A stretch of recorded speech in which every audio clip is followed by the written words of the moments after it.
Shugaban Najeriya Bola Tinubu ya buƙaci 'yan ƙasar da su ƙara haƙuri domin za su ga alfanun sabuwar dokar harajin da ta fara aiki a yau 1 ga watan Janairu na shekarar 2026 a nan gaba. A cewar Shugaba Tinubu, dokar harajin na da nufin kawo sauyi a tsarin cire haraji fiye da kima da ake yi wa 'yan ƙasar, inda ya ce dokar za ta daidaita yanayin harajin sosai. A sakonsa na sabuwar shekara, Tinubu ya kuma sha alwashin ci gaba da haɓaka tattalin arzikin ƙasa tare da ƙara rage hauhawar farashi da kuma karfafa asusun ajiyar kudaden ƙetare har ya zuwa yau Alhamis da aka tsara cewa dokar harajin za ta fara aiki. Ana ci gaba da cece-kuce akan ta tare da nuna kin amincewa da sabuwar dokar. Kamfanin mai na Najeriya NNPC ya sanar da samun ribar naira biliyan 502 bayan cire haraji a watan Nuwambar shekarar 2025 da muka yi wa bankwana. Cikin rahoton wata-wata da NNPC ya saba fitarwa game da ayyukansa, ya ce ya samu kudaden shiga na naira triliyan 4 da biliyan 360 a watan Nuwamba, abin da ke zama gagarumin ci gaba idan aka kwatanta da watan Oktoba.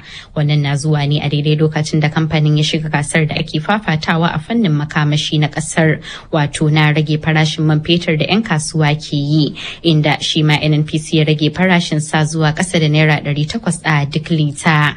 Har yanzu muna Najeriya, inda 'yan bindiga suka kai wani hari a karamar hukumar Owo a jihar Ondo tare da kone ofishin 'yan sanda da ke yankin Ipele, lamarin da ya haifar da tsoro da fargaba a tsakanin mutane. Rahotanni sun tabbatar da cewa mutane da dama sun kaurace wa mahallansu tare da neman faka a dazuka makwabtansu saboda fargabar mutuwa a hannun maharan.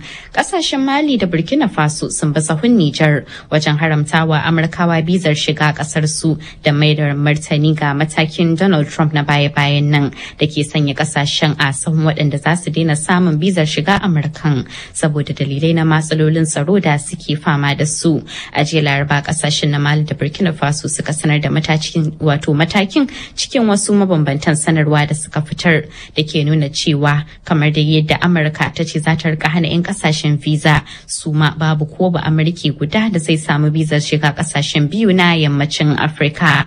Muhawara ta barke a jamhuriyar Nijar kan shirin gwamnati na sauya ranakun hutun ƙarshen mako wa kasar daga ranakun Asabar da Lahadi zuwa Juma'a da Lahadi. Ra'ayi ya bambanta tsakanin ma'aikata da malamai, inda da dama suka nuna kin amincewarsu da shawarar wadda mambobin majalisar tuntuɓar juna na Nijar da ke matsayin majalisar dokoki ta bayar.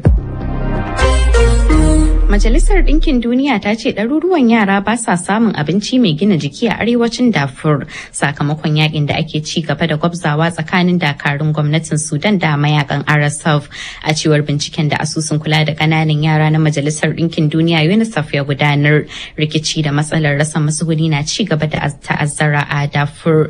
UNICEF ya ce cikin yara 500 da suka tarar a Darfur waɗanda iyayensu suka tsere daga yankin saboda rikici, fiye da rabin su 'yan ƙasa da shekaru 5 na fuskantar matsalar matsananciyar yunwa.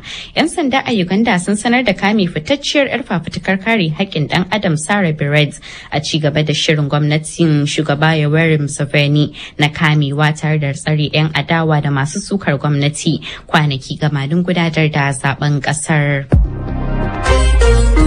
Gwamman mutane sun rasa rayukansu yayin da wasu kusan 100 suka jikkata bayan wata mummunar gobara da ta tashi a wata mashaya yayin bikin sabuwar shekara a garin Crans Montana da ke kudancin kasar Switzerland. 'Yan sanda sun ce kawo yanzu ba a san musabbabin tashin gobarar ba, sai dai suna kan bincike don ganowa.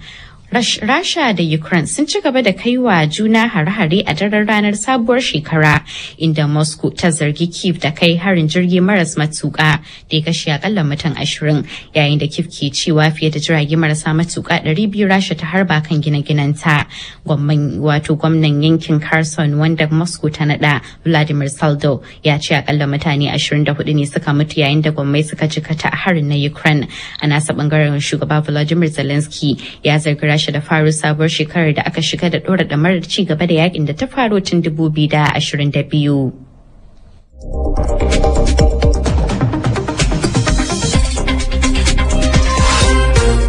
So labarin kenan a halin yanzu.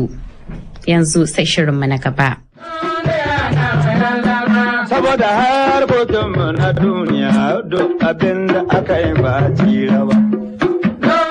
Jama'a masu saurare Assalamu alaikum, barkanmu da warhaka, sannunmu da sake kasancewa tare da ku a cikin wannan shiri na musamman wanda zai mayar da hankali kan bitar muhimman abubuwan da suka faru a tarayyar Najeriya a yayin da ake gab da ban kwana da shekarar 2025.